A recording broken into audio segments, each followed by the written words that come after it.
Mike, back to Anything Goes Friday here. Mike in Troy, New York. Hey, Mike, what's on your mind? Mike? Very much.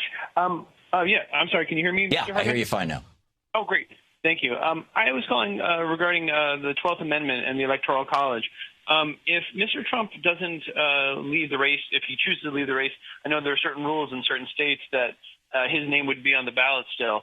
My question ultimately is, what's the value in the 12th Amendment at this point, and why we have an Electoral College? And it seems to be that if we had something catastrophic happen to a candidate, after the convention, we could be in a situation where we couldn't substitute them if we needed to.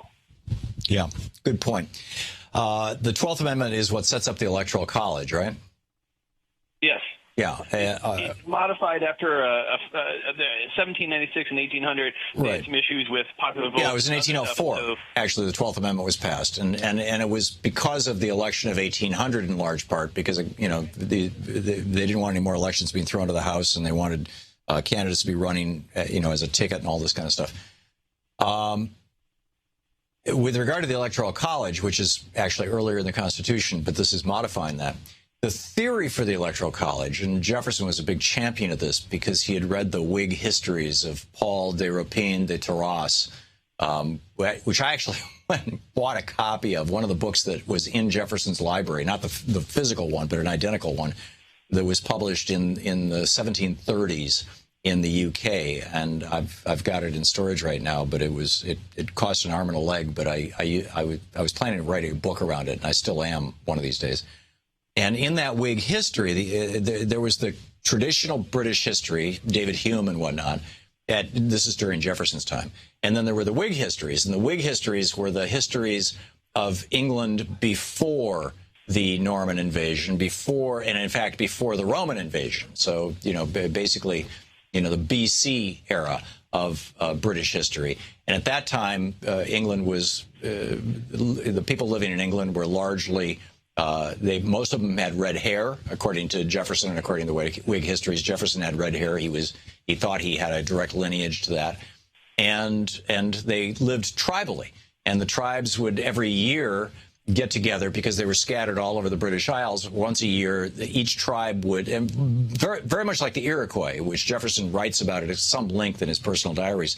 Every year they would send a representative to a council of elders, which was called the Wickegemeinschaft. These were people who spoke a variation on Old Norse, and which today would be kind of German-like or Norwegian-like. And that council of wise elders would basically choose the leader for the year. And so the idea of the founders was, okay, we've got the people electing the House of Representatives. We've got the states electing the Senate.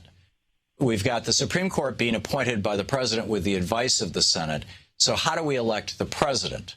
And there was a lot of concern on the part of people like John Adams, who did not trust the people as a whole. They referred to them as the rabble. That the president should not be simply directly elected. There were people who were, mostly students of Aristotle and Plato, who were very wary of democracy as they were creating this democracy. And so the idea was, let's create a council of wise elders. We'll call it the Electoral College. And they will be elected by their communities, not for their politics, but for their wisdom. This was the idea behind the Electoral College. And this is why electors are not, by Constitution, by law, therefore, obligated to vote for the person that they claimed they wanted to go to Washington and represent. So if you vote for an elector for Donald Trump or Hillary Clinton this year, that elector can change their vote when they actually vote in the Electoral College. That was the whole idea. Well, that idea was very high-minded and very, just like the idea of having the District of Columbia being a place dedicated to the goddess Columbia, that, where people did the sacred work of the goddess, and they had no representation, so that they would have no, selfish motive. And therefore, in D.C., you can't have a senator and you can't have a member of Congress. Basically, no representation. Another high-minded ideal that just didn't work out in practice. And I think that just like with D.C. not being a state, that needs to be rectified. We need D.C. statehood. D.C. has more people in it than several other states do. And similarly, I think that the Electoral College is another one of these ancient artifacts of the ideals of some of the founders, particularly Jefferson, and one that it's time for us to do away with. In fact, out of the last 6 Republican presidents, if my recollection is correct, only one of them was elected both by the Electoral College and by the majority of the people on their first election. And I would have to go back and see exactly who that was, but maybe it's the last 4 out of 5. So, the Electoral College has not served us well, in my opinion, and it should be done away with. But that's going to require a constitutional amendment, or it's going to require every state to come up with some variation of instant runoff voting. But again, they would end up being voting for electors. But that would render the Electoral College relatively impotent. The whole idea of you can have people who Al Gore won the popular vote by I think over 1 million votes. In fact, I think it might have been several million votes.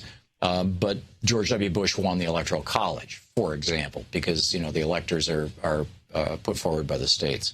So I'm with you, Mike. I think it's time for us to dump the Electoral College. To watch more clips from our programs, hit the Watch More Videos button over here. And please be sure to hit the handy-dandy subscribe button so you'll always be up to date. Tag, you're it.